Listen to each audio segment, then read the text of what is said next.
અહેમદાબાદ મિત્ર ન્યૂઝમાં આપનું સ્વાગત છે।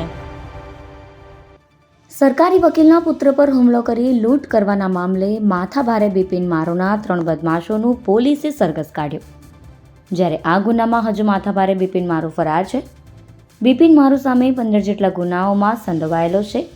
બિપિન મારુ જહાંગીરપુરામાં દારૂનો અડ્ડો ચલાવતો હોવાની વાત પણ સામે આવી છે। રાંદેર પોલીસે આરોપી હિતેશ હરચંદાની, મનીષ રાજપૂત અને સતીશ પટેલની ધરપકડ કરી કોર્ટમાંથી રિમાન્ડ મેળવ્યા। ગત 21મીએ મોડી રાત્રે રાંદેર રામનગર ભિક્ષુક ગૃહ પાસે સરકારી વકીલના પુત્રને પૃથ્વીરાજ દેસાઈ પર લિસ્ટેડ બુટલેગર બિપિન મારુ અને તેના પંટરોએ હુમલો કરી સોનાની ચેન, ઘડિયાળ, રોકડ ભરેલું પર્સ અને મોબાઈલ મળી 1.32 લાખની લૂંટ ચલાવી હતી અને ભાગી ગયા હતા।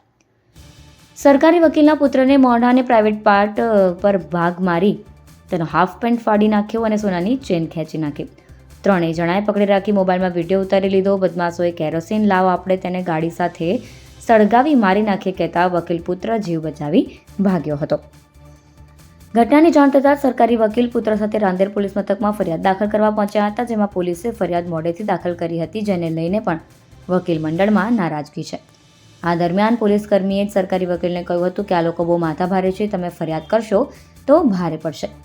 સમગ્ર ઘટના બાદ સુરત કોર્ટમાં વકીલ મંડળ દ્વારા ઠરાવ કરવામાં આવ્યો હતો। આ ઠરાવ મુજબ સરકારી વકીલના પુત્ર પર કરવામાં આવેલા હુમલાના અનુસંધાને કોઈ વકીલ આરોપી તરફે વકીલપત્ર રજૂ કરશે નહીં। જોકે આ સમગ્ર ઘટનામાં પોલીસે 3 આરોપીની ધરપકડ કરી હતી અને હજુ પણ મુખ્ય આરોપી અનિલ મારુ પકડાયો નથી।